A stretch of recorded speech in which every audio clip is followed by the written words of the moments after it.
بظاہر ایک نامحسوس سی پیش قدمی اور انداز تخاطب کی حد درجہ تبدیلی اس کے رگوں پہ میں ایک کرنٹ سا دورا۔ نہیں تو اس نے ہاتھ چھڑانے کی ہلکی سی کوشش کی تو احسن نے گرفت قدرے مضبوط کر لی۔ چھوڑنے کے لیے نہیں تھاما ہے جناب اعلیٰ، وہ قدرے شوخی سے بولا تھا، اور پھر جب کسی کے لیے اتنا سجتے سنورتے ہیں تو پھر سارے گریز بے معنی لگتے ہیں بلکہ ہوتے ہیں۔ زینب بری طرح سے جھنک گئی۔ کتنے صادق تھے نا میرے جذبے زینب، وہ محبت سے بھرپور لہجے میں بولا۔ اب تو تمہیں یقین آ گیا ہوگا۔ یقین کا دن تو بہت پہلے آ چکا ہے، جب آپ کے جذبوں سے ہار کر ہاں کہی تھی، وہ ہولے سے بولی۔ آج یقین کا دن تو نہیں، آج اعتراف کا دن ہے۔ پھر کرو اعتراف۔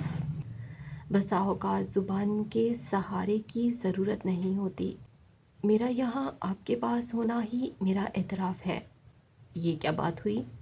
میں اگر تمہارے اس حسین روپ کی تعریف نہ کروں تو کیا تمہارے ساتھ زیادتی نہ ہوگی؟ نہیں ہوگی۔ کیا تم کچھ سننے کی خواہش مند نہیں ہو؟ ہر چند کے حسن تعریف کا محتاج نہیں ہوتا، لیکن تعریف نہ کرنا بخل تو ہوتا ہے نا۔ اب نہ ہوں گے بخیل، میں تو ہوں۔ وہ شرارت سے مسکرا دی۔ اب اتنا بھی جھوٹ نہ بولو، مہا حرج ہو۔ وہ اسے چڑھانے لگا۔ زینب اسے گھورنے لگی۔ اب تانے بھی دیں گے؟ میری مجال ہے؟ اس نے کان پکڑ لیے۔ یوں ہی زبان پھسل گئی تھی۔ یوں بھی یہ میرے نہیں، فرخندہ آپا کے الفاظ ہیں۔ اف، فرخندہ آپا! زینب کا منہ بدمزہ ہو گیا۔ آخر یہ فرخندہ آپا لگتی کیا ہیں آپ کی؟ ارے زینو، یہ بات پوچھنے کی نہیں ہے، چند روز میں تمہیں خود ہی اندازہ ہو جائے گا کہ کتنی پیاری چیز ہے فرخندہ آپا، قسم سے پوچھنے کے لائق ہیں۔ میرے ماں باپ، بھائی بہن سب کچھ وہی ہیں۔ زینب اندر سے چیخ کر رہ گئی تھی۔ فرخندہ آپا کے خلاف کہنے والی بہت سی باتیں تھیں جو اس نے سوچ کر رکھی ہوئی تھیں، سب کی سب اس کے اندر ہی کھولتی رہ گئیں۔ احسن کی بات کے بعد ان باتوں کی کوئی گنجائش ہی نہ رہی تھی۔ احسن کی باتیں بہت خوبصورت تھیں، لیکن زینب کی سوچ کہیں اٹکی رہ گئی تھی۔ ولیمے سے فارغ ہو کر وہ 2 دن کے لیے اماں کے پاس آ گئی تھی۔ خوشیوں سے گلنار ہوتے اس کے چہرے نے اماں سے بہت کچھ کہہ دیا تھا۔ میری بچی، میں نے کہا تھا نا تجھ سے، احسن تیرے لیے خوشیوں کا پیامبر بن کر آیا ہے۔ اسے خود سے لپٹا کر انہوں نے کہا تھا۔ آپ سے کس نے کہا میں خوش ہوں؟ اس نے منہ بنایا۔ تیرے چمکتے چہرے نے۔ زینب ہنس دی۔ وہ واقعی خوش تھی، بے پناہ خوش۔ اس کی شادی کو محض چند روز ہوئے تھے، لیکن اسے احساس ہو چکا تھا کہ احسن اسے دل کی گہرائیوں سے چاہتا ہے۔ وہ پوجنے کی حد تک اس کے عشق میں مبتلا ہو چکا تھا۔ صبح وہ سو کر اٹھتی تھی تو وہ پہلے سے اس کا منتظر ہوتا۔ آپ کب سے جاگ رہے ہیں؟ وہ حیران ہو کر پوچھتی۔ بہت دیر ہوئی، وہ مسکرا کر کہتا۔ منہ اندھیرے باہر ایک کوئل کوکی تھی، اس کی مدھر آواز سے جاگا، پھر سونے کو جینا چاہا۔ زینی، اتنا حسین روپ دیا ہے خدا نے تمہیں، تمہیں دیکھتے ہی وہ یاد آتا ہے۔ زندگی اتنی پیاری ہوتی ہے۔ زینب کو تعجب ہوتا تھا۔ احسن کی والہانہ جذبات اور بے اختیارانہ اعترافات نے اس کے سارے وجود کو تفاخر اور شوخی سے سنہری چادر میں لپیٹ دیا تھا۔ اس کا وجود سنہری پھولوں کی مچلتی ڈھال نظر آتا تھا۔ آمنہ کو اس کا علم ہوا تو وہ دوڑی چلی آئی تھی۔ پہلے کون سا ہم روز ملا کرتے تھے، لیکن تم چلی گئی زینب تو ایسا لگا زندگی حالی حالی سی ہو گئی ہے۔ تم میری زندگی میں اتنی اہمیت رکھتی ہو، مجھے کبھی احساس ہی نہ ہوا تھا۔ زینب اس کی حیرانی دیکھ کر ہنس دی۔ شادی کے بعد پوچھوں گی اپنی اہمیت کا، 2 روز میں بھول جاؤ گی مجھے۔ اچھا، تم مجھے بھول گئی؟ آمنہ نے اسے گھورا۔ میں تو خود کو بھول گئی ہوں آمنہ، وہ کھلکھلا کر ہنس دی۔ سمندر کی موزوں لہروں کو دیکھا ہے آمنہ؟ جب کسی شے کو اپنے اندر سمیٹ لیں تو پھر شے کا وجود نہیں رہتا، لہریں ہی لہریں نظر آتی ہیں۔ احسن کی محبت سمندر کی طرح وسیع اور موزوں ہے۔ بہت چاہتے ہیں نا تمہیں؟ آمنہ کے لہجے میں سوال کم تصدیق زیادہ تھی، اور ایک عجب سی حسرت تھی جو کہیں چھپی ہوئی تھی مگر محسوس ہوتی تھی۔ ہاں، بہت بے حساب۔ زینب کو اس لمحے خود اپنے آپ پر رشک آیا۔ سچ آمنہ، مجھے اتنا اندازہ نہ تھا کہ یہ شخص میرے لیے اتنا بے قرار ہے۔ ہائے، وہ تو ایک پل کے لیے بھی مجھے خود سے دور نہیں ہونے دیتے۔ اتنی منتیں کی ہیں تب کہیں جا کر 2 دن یہاں رہنے کی اجازت ملی ہے۔ وہ بولتی ہی چلی گئی۔ اماں اداس ہو گئی ہیں تمہارے بغیر؟ آمنہ نے شاید دانستہ موضوع تبدیل کر دیا تھا۔ 2-3 مرتبہ آئی تھی تمہاری غیر موجودگی میں، بیچاری اماں اکیلی بیٹھی تمہیں ہی یاد کرتی رہتی ہیں۔ ہاں، وہ خود بھی اداس ہو گئی۔ اماں کب رہی ہیں میرے بغیر؟ میں تو احسن کی سنگت میں سب ہی کچھ بھلا بیٹھی ہوں، لیکن اماں، اس نے ایک گہری سانس بھری، روز ملنے آیا کرو ان سے، کم از کم تمہارے انتظار میں ہی دن گزر جایا کرے ان کا۔ اس نے اس بات میں سر ہلایا تھا۔ 2 دن بعد وہ اسے لینے آ پہنچا تھا۔ زینب اسے دیکھ کر پھول کی طرح کھل اٹھی۔ اسی گھر میں جہاں اس نے اتنے برس ہنسی خوشی گزارے تھے، یہ 2 دن کاٹنا عذاب ہو گئے تھے۔ صبح سے شام کرنا مشکل ہوتا تھا اور شام سے صبح تک کا انتظار کوفت سے بھرپور۔ کتنا بدل گئی تھی وہ چند ہی روز میں۔ جناب، آج شکل دکھا رہے ہیں؟ وہ اسے دیکھ کر حقیقی کا اظہار کیے بنا نہ رہ سکی۔ یا تو یہ حال تھا کہ مجھے دیکھے بنا آپ کے لیے سورج ہی نہ نکلتا تھا، یا 2 دن ہو گئے پلٹ کر حال تک نہ پوچھا۔ وہ بشاشت سے مسکرا دیا۔ دونوں ہاتھ پینٹ کی جیبوں میں ڈالے وہ بڑی شوخی سے اسے دیکھ رہا تھا۔ اب زیادہ اترائے مت، ابھی ایسی بھی حالت نہیں ہوئی میری۔ اس نے مسکراہٹ چھپانے کو منہ پھیرا۔ اچھا یار، میری حالت تو نہ جانے کب سے ایسی ہے۔ اس نے ٹھنڈی سانس بھری تھی۔ تم ساتھ تھی تو مارے خوشی کے نیند نہ آتی تھی، یقین ہی نہیں آتا تھا کہ تم میرے اتنے قریب ہو۔ بار بار اٹھ کر دیکھتا تھا تمہیں کہ کہیں میں کوئی سپنا تو نہیں دیکھ رہا۔ سوچا تھا تمہاری غیر موجودگی میں خوب جی بھر کر سو لوں گا، لیکن تم تو رہی سہی نیند بھی پلو میں باندھ کر لے آئی۔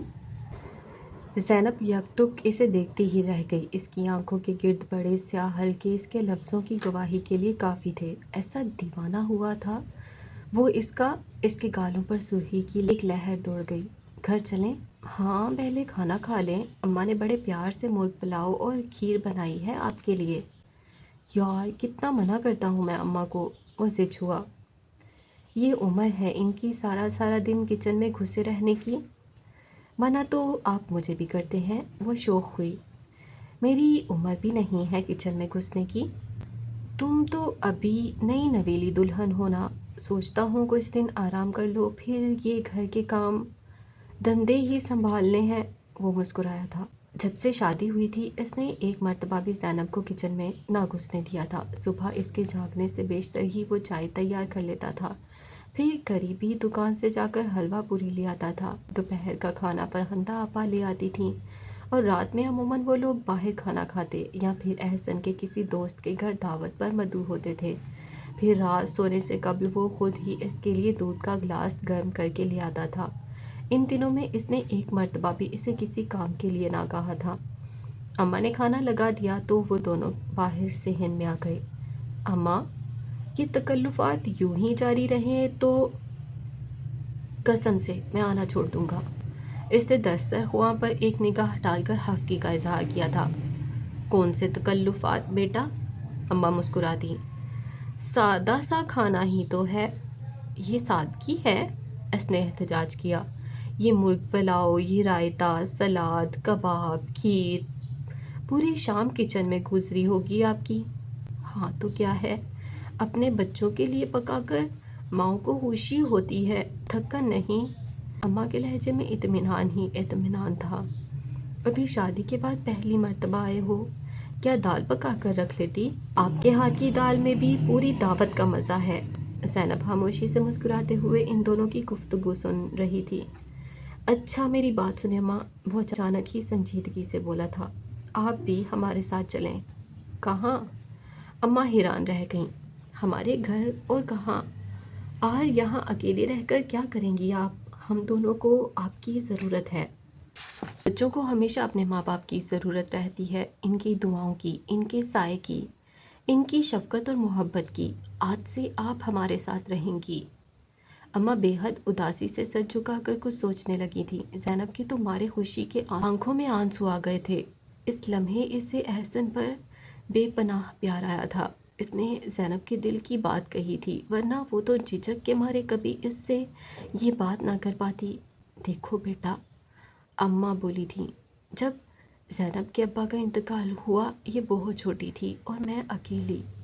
تمہارے 3 ماموں مجھے اپنے ساتھ رکھنے پر تیار تھے، لیکن میری انا اور غیرت کو یہ گوارا نہ تھا۔ ساری عمر تنہا گزارتی، لیکن کسی دوسرے کی چوکھٹ پر سر نہ ٹیکا۔ اب کیا تم یہ چاہتے ہو کہ عمر بھر کی ریاضت کو یوں آہر میں خاک میں ملا دوں؟ اماں، وہ دکھ سے بولا تھا، یہ کیا غیروں والی بات کی آپ نے؟ صرف زبان سے ہی بیٹا کہتی ہیں، دل سے نہیں سمجھتی؟ میں کیا سمجھتی ہوں تمہیں؟ میرا خیال ہے مجھے زبان سے بھی کہنے کی ضرورت نہیں ہے۔ تم دونوں کے سوا کون میرا اس دنیا میں جسے اپنا سمجھوں گی؟ لیکن بیٹا، مجھ سے ایسی فرمائش نہ کرو جسے پورا کرنے کی ہمت نہ ہو مجھ میں۔ ساری عمر محض اپنی انا اور وقار کی حفاظت کرتے گزاری ہے۔ چند سال زندگی کے اور ہیں، انہیں بھی سر اٹھا کر کاٹ لینے دو، اور پھر میں تم دونوں کے ساتھ رہوں یا علیحدہ، میرے لب تمہارے لیے ہی دعا گو رہتے ہیں۔ میری ساری محبتیں تم دونوں کے لیے ہی ہیں۔ یوں اکیلے کیسے رہیں گی اماں آپ؟ وہ ان کے لیے اسی طرح سے فکر مند تھا جس طرح سے زینب۔ گھبرا جائیں گی آپ۔ ارے بیٹا، اماں ہنس دیں، یہاں عمر گزر گئی اور پتہ نہ چلا۔ اب تو دھوپ ڈھل گئی ہے، سایہ اتر آیا ہے، چند ساعتیں گزریں گی اور رات ہوگی۔ اب تو چل چلاؤ ہے، اب کیا گھبرانا؟ جیسے آپ کی خوشی اماں، لیکن اب کم از کم ایسی باتیں تو نہ کریں نا۔ دیکھیں زینب کیسے منہ لٹکا کر بیٹھی ہے۔ ارے بھائی، یہاں کھانا ٹھنڈا ہو چلا ہے، تم دونوں نے مجھے بھی باتوں میں الجھا لیا، اب شروع کرو۔ اماں نے دفتر موضوع بدل کر ماحول میں پھیلی افسردگی دور کر دی۔ لو احسن میاں، یہ کباب بھی کھا کر دیکھو، یہ میں نے ایک بہت مشہور خانسامہ سے بنانا سیکھے تھے۔ اللہ بخشے، تمہارے ابا کے بہت اچھے جاننے والے تھے۔ بہت کوشش کرتی ہوں لیکن ان جیسا ذائقہ پھر بھی نہیں آ پاتا۔ بہت شاندار۔ احسن ایک ایک چیز کو سراہتا رہا۔ زینب خاموشی سے کھانا کھاتی رہی۔ اماں کے فیصلے نے اسے اداس کر دیا تھا۔ کھانا کھا کر وہ دونوں جانے کے لیے اٹھ کھڑے ہوئے تھے۔ اماں کو اچانک ہی کچھ یاد آیا تھا۔ ارے بچی، میں تو بھول ہی گئی، تمہاری دوست کا خط آیا رکھا ہے، فرح کا۔ فرح کا خط ہے؟ وہ خوش ہو گئی۔ لائیں نا اماں جلدی سے، 2 دن سے آئی ہوئی ہوں، آپ کو اب یاد آیا ہے؟ کہا نہ بھول گئی، ٹھہرو ایک گھڑی لاتی ہوں۔ اماں چند لمحوں میں خط نکال کر لے آئیں۔ جس روز تمہارا ولیمہ تھا اسی روز پہنچا تھا، میں کپڑوں کے نیچے رکھ کر بھول گئی، چلو اچھا ہوا عین وقت پر یاد آیا۔ انہوں نے اسے لفافہ تھمایا، وہ اسے چاک کرنے لگی۔ جناب اعلیٰ، گھر چل کر پڑھ لیجیے گا، میں یہاں بائک پر ٹنگا ہوا ہوں، احسن نے دہائی دی تھی۔ زینب نے مسکرا کر خط بیگ کی جیب میں ٹھونس لیا۔ اچھا ماں، اللہ حافظ۔ وہ اس کے پیچھے بیٹھ گئی۔ اللہ کی امان میں بیٹی۔ اماں دیر تک دروازے میں کھڑی رہی تھیں۔ دونوں گھر پہنچے تو احسن کا کوئی دوست اسے ملنے آیا ہوا تھا۔ تم اوپر چلو زینی، میں آتا ہوں تھوڑی دیر میں۔ احسن نے اسے چابیاں تھمائیں۔ جی اچھا۔ وہ سیڑھیاں چڑھتی اوپر چلی آئی۔ اپنے کمرے میں آ کر اس نے سب سے پہلے بیگ کی سائڈ جیب سے فرح کا خط نکالا تھا۔ اس نے لکھا تھا، پیاری زینب، نئی زندگی کے آغاز پر بہت سی دعائیں تمہارے نام۔ تمہاری شادی میں شریک نہ ہو سکی، مجھے پورا یقین ہے تم مجھ سے ناراض نہ ہوگی، لیکن میرا خیال بلکہ یقین ہے کہ وجہ جان کر تمہاری ناراضگی دور ہو جائے گی۔ بات یہ ہے میری جان کہ تمہارا کارڈ مجھے ملا ہی نہیں تھا۔ میں شادی کے ہفتہ بھر بعد ہی فیصل کے ساتھ ہنی مون کے لیے امریکہ چلی گئی تھی، پورا مہینہ وہاں گزار کر لوٹی ہوں۔ پتہ چلا تمہاری شادی کا کارڈ آیا رکھا ہے۔ خیر، بہت بہت مبارک ہو، نئی زندگی کی شروعات یقیناً بہت اچھی لگ رہی ہوگی۔ احسن بھائی کیسے لگے؟ اب تو مجھے بھی ان کے بارے میں اپنی رائے تبدیل کر لینی چاہیے۔ آخر کو وہ میرے دولہا بھائی بن گئے ہیں، ان سے کہنا وہ بھی میرے بارے میں اپنے خیالات تبدیل کر لیں۔ زینب کھلکھلا کر ہنستی تھی۔ احسن کے ساتھ ہونے والی فرح کی تمام گفتگو اس کے ذہن میں گونج اٹھی تھی۔ کتنے سخت الفاظ استعمال کرتے تھے وہ دونوں ایک دوسرے کے لیے۔ وہ پھر خط کی جانب متوجہ ہوئی۔ اس نے آگے لکھا تھا، تم لوگ بھی یقیناً ہنی مون پر جانے والے ہوگے۔ ویسے سچ پوچھوں تو ملک سے باہر ہنی مون منانے کا اپنا مزہ ہے۔ ماحول جتنا زیادہ اجنبی ہوتا ہے اتنا ہی دو افراد ایک دوسرے سے قریب ہوتے جاتے ہیں۔ میں تو زندگی کے ان دنوں کو کبھی نہ فراموش کر پاؤں گی۔ فیصل کی سنگت میں گزارے ہوئے یہ دن حقیقتاً ناقابل فراموش ہیں۔ فیصل نے مجھے اتنا گھمایا پھرایا کہ میں تھک کر چور ہو گئی، اور شاپنگ کا تو الگ ہی مزہ رہا۔ ایسی شاندار اور کھلی شاپنگ کا تو میں نے کبھی تصور ہی نہ کیا تھا۔ واپسی پر کسی طور پیکنگ نہ ہوتی تھی۔ فیصل میرے پاگل پن پر ہنس رہے تھے۔ تمہارے لیے بھی میں نے بہت سی چیزیں خریدی ہیں۔ آخر کو تم میری اکلوتی دوست ہو، اور تمہاری شادی کا تحفہ بھی ڈیو ہے مجھ پر۔ میری مانو اگر احسن بھائی کے خیالات اجازت دیتے ہوں تو تم دونوں بھی کہیں باہر گھومنے جاؤ۔ اپنا ملک تو آدمی گھوم ہی لیتا ہے، بندے کا ہنی مون تو ذرا زوردار قسم کا ہونا چاہیے۔ میں مہینہ بھر سسرال میں گزار لوں پھر چکر لگاؤں گی۔ تب تک تم لوگ بھی ہنی مون اور دعوتوں کا سلسلہ بھگتا چکے ہوگے۔ فرصت سے بیٹھ کر گپیں لڑائیں گے۔ میرے پاس تو باتوں کا زبردست اسٹاک جمع ہے، تم بھی بتانے والی ڈھیر ساری باتیں جمع رکھنا۔ احسن بھائی کو میرا بہت بہت سلام اور تمہیں بہت سا پیار۔ تمہاری فرح۔ خط پورا پڑھ کر وہ اس کا کونا منہ میں دبائے کسی گہری سوچ میں گم ہو گئی تھی۔ اچانک ہی احسن اندر آ گئے۔ کہاں گم ہیں جناب؟ میں تو سمجھ رہا تھا انتظار ہو رہا ہوگا۔ جلدی جلدی دوست کو نپٹا کر بھاگا۔ یہاں تو اپنی خبر نہیں ہے، ہمارا پتہ کیا ہونا ہے؟ وہ مسکرا دی۔ فرح کا خط پڑھ رہی تھی۔ اچھا، ایسا کیا لکھ بھیجا ہے اس نے؟ بڑی گہری سوچ میں گم تھی۔ آپ کو اسلام لکھا ہے۔ وعلیکم السلام۔ وہ بڑی ترنگ میں تھا۔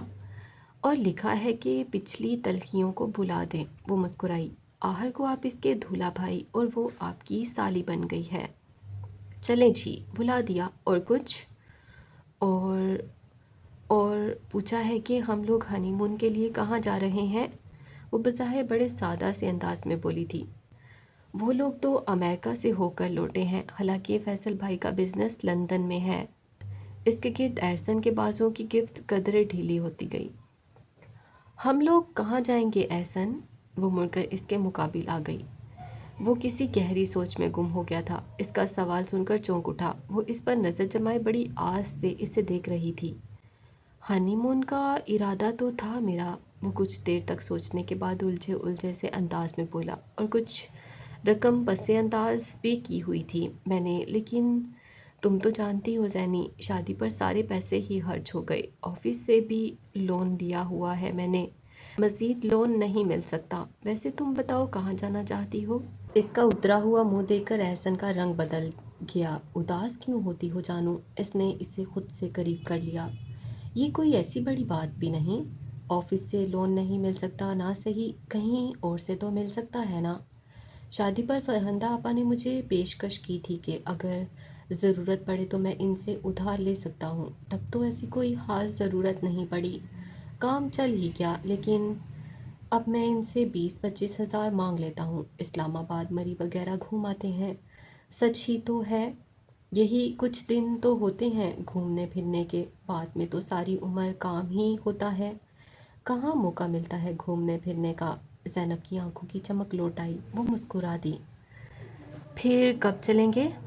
بس ہفتہ بھر میں کل ہی فرخندہ آپا سے بات کر لیتا ہوں۔ وہ اس کی تھوڑی چھو کر بولا۔ ان آنکھوں کی چمک لوٹانے کے لیے تو میں کچھ بھی کر سکتا ہوں، اب جلدی سے ہنس کر دکھا دو۔ وہ واقعی جلدی سے ہنس دی۔ اگلے دن سے روٹین لائف شروع ہو گئی تھی۔ احسن صبح ہی صبح اٹھ کر کپڑے استری کرنے لگا تھا۔ زینب کی آنکھ کھلی تو مقابل دیوار پر لگی گھڑی 7 بجا رہی تھی۔ آپ اتنے سویرے سویرے کپڑے کیوں استری کر رہے ہیں؟ وہ اٹھ کر بیٹھ گئی۔ مزدور آدمی ہے بھائی، وہ بشاشت سے مسکرا دیا۔ بہت دن آرام کر لیا۔ اب کام پر بھی جانا ہے۔ لیکن آپ نے 15 دن کی چھٹی لی تھی نا، ابھی تو صرف ہفتہ ہی گزرا ہے شادی کو۔ اس کی نیند اڑ گئی۔ ہاں، لیکن اب پروگرام بھی تو بن گیا ہے گھومنے کا۔ یہ ہفتہ حاضری لگوا کر اگلے پورے ہفتے کی چھٹی لے لوں گا۔ اب پورا مہینہ تو چھٹی نہیں کر سکتے نا جانم۔ اچھا، وہ جلدی سے بستر سے نکل آئی۔ ناشتہ بنا دوں آپ کے لیے؟ اگر جناب عالی کو زحمت نہ ہو تو۔ وہ اسے دیکھ کر مسکرایا۔ اس میں زحمت کی کیا بات ہے؟ وہ مسکراتی ہوئی کمرے سے نکل گئی۔ یوں بھی گھومنے کی بات سن کر اس کا موڈ بے حد خوشگوار ہو گیا تھا۔ اس نے اپنے شہر کے علاوہ کبھی کوئی دوسرا شہر بھی نہ دیکھا تھا۔ اس نے اپنے محلے کے علاوہ شہر کا کوئی دوسرا محلہ بھی مشکل سے دیکھا تھا۔ بھلا اماں کے ساتھ وہ جا بھی کہاں سکتی تھی؟ گھر سے نکل کر اسکول، کالج، وہاں سے پھر گھر، بے حد محدود دنیا رہی تھی اس کی۔ ایسے میں مری سوات کا تصور اس کے لیے سوئٹزرلینڈ سے کم نہ تھا۔ اس کا تو دل ہی اور طرح سے دھڑک رہا تھا۔ چائے کا پانی رکھ کر اس نے آملیٹ تیار کیا، سلائس سینکے، ایک انڈا بوائل کر کے بھی رکھا، پھر چیزیں ٹرے میں سجا کر کمرے میں لے آئی۔ احسن نہا کر نکل چکا تھا، آئینے کے سامنے کھڑے ہو کر شرٹ کے بٹن بند کر رہا تھا۔ ناشتہ حاضر ہے جناب۔ وہ ٹرے میز پر رکھ کر مؤدبانہ انداز میں بولی۔ تشریف لے آئیے عالی جاں۔ اور کیا کیا حاضر ہے؟ عالی جاں ناشتے سے زیادہ کنیز میں دلچسپی رکھتے ہیں۔ کنیز؟ کون کنیز؟ یہاں تو ملکہ عالیہ خود ناشتہ لے کر آئی ہیں، وہ حفکی سے بولی۔ اوہ سوری ملکہ عالیہ، عالی جاں آپ کا ہی ذکر کر رہے تھے، وہ جلدی سے بولا۔ پھر وہ دونوں ہی ہنس دیے۔ وہ ناشتہ کرنے کے لیے بیٹھا تو زینب اس کے لیے چائے بنانے لگی۔ تم نہیں کرو گی ناشتہ؟ اس نے ہاتھ روک کر اسے دیکھا۔ بعد میں، ابھی صرف چائے پیوں گی، ابھی تو میں نے دانت بھی صاف نہیں کیے۔ وہ چائے کے گھونٹ بھرنے لگی۔ خلاف معمول وہ چند لقمے لے کر اٹھ کھڑا ہوا تھا، حالانکہ روزانہ وہ ڈٹ کا ناشتہ کیا کرتا تھا۔ کیا ہوا؟ زینب نے چونک کر اسے دیکھا۔ ٹھیک سے ناشتہ کرے نا؟ بس چلتا ہوں، دیر ہو گئی ہے، اپنا خیال رکھنا۔ کھڑے کھڑے چائے کے 2-3 گھونٹ بھر کر اس نے کپ ٹرے میں رکھا اور اس کا گال پیار سے چھو کر باہر نکل گیا۔ وہ اس کے پیچھے پیچھے سیڑھیوں تک گئی تھی۔ کب تک لوٹیں گے؟ 4-5 بجے تک، اس نے اجلت میں جواب دیا تھا۔ وہ چند لمحے وہیں سیڑھیوں پر کھڑی رہی۔ اسی اثنا میں اس کی نگاہ سامنے والی چھت پر چلی گئی۔ ایک قدرے سانولی لیکن بے حد پرکشش لڑکی کھڑی اسے عجیب سے انداز میں دیکھ رہی تھی۔ زینب کو اپنی جانب متوجہ پا کر وہ پیچھے ہٹ گئی۔ نہ دعا نہ سلام، اس نے کاندھے اچکا دیے۔ عجیب پڑوسی ہیں۔ اندر آ کر وہ کچھ دیر کے لیے پھر سو گئی تھی۔ آنکھ کھلی تو 11 بج رہے تھے۔ وہ کچھ دیر سستی سے لیٹی رہی، پھر اٹھ کر باتھ روم میں گھس گئی۔ نہا دھو کر کاٹن کا ایک خوبصورت سا لباس زیب تن کر کے وہ کچھ دیر آئینے کے سامنے کھڑی رہی، پھر جب ہر پہلو سے خود کو سراہ چکی تو ناشتے کی میز پر آ بیٹھی۔ ہائے! اچانک ہی اماں بے طرح یاد آئی تھیں۔ اس نے کب خود سے کبھی چائے گرم کر کے پی تھی؟ اماں اس کی مندی مندی آنکھوں کے پوری طرح کھلنے کا انتظار کیے بغیر ہی چائے کا گرم گرم کپ تھما دیا کرتی تھیں۔ سردیوں میں تو اس لاڈ کا اپنا الگ ہی مزہ تھا۔ وہ کچھ دیر تک اماں کا لاڈ پیار یاد کرتی رہی۔ ایک گرم آنسو ہتھیلی کی پشت پر ٹپکا تو وہ چونک اٹھی۔ آنکھیں پونچھ کر وہ ٹھنڈی پڑی چیزیں ہی کھانے لگی۔ یکا یک اس کے ہاتھ رک گئے۔ اس پر انکشاف ہوا کہ احسن ٹھیک سے ناشتہ کیوں نہ کر سکا تھا۔ ناشتہ انتہائی بدمزہ تھا۔ سلائس پوری طرح سے سنکے ہوئے نہ تھے اور آملیٹ میں نمک کڑواہٹ کی حد تک زیادہ تھا۔ جو انڈا اس نے بوائل کیا تھا اس کی زردی پتھر کی مانند سخت تھی اور احسن اسے بتا چکا تھا کہ وہ صرف ہاف بوائل انڈا پسند کرتا ہے۔ انڈے کے ساتھ بہت سوچ سمجھ کر برتاؤ کرتے ہیں۔ اسے بارہا دہرایا ہوا جملہ یاد آیا۔ اماں اسے اکثر سمجھایا کرتی تھیں، نمک ذرا ہاتھ روک کر ڈالا کرو، اس میں نمک فوراً کھلتا ہے۔ لیکن اس نے کب اماں کے ایسے چھوٹے چھوٹے جملے پلو سے باندھے تھے؟ وہ تو اچھی بلی ٹھیک ٹھاک نصیحتیں بھی ایک کان سے سن کر دوسرے سے نکال دیا کرتی تھی۔ بے حد حجالت سے وہ بھی بد ذائقہ ناشتہ کرتی رہی۔ وہ چیز چائے تھی جو ذرا ڈھنگ سے بنی ہوئی تھی، ورنہ تو ہر شے اس کے پھوہڑ پن کی نمائندہ تھی۔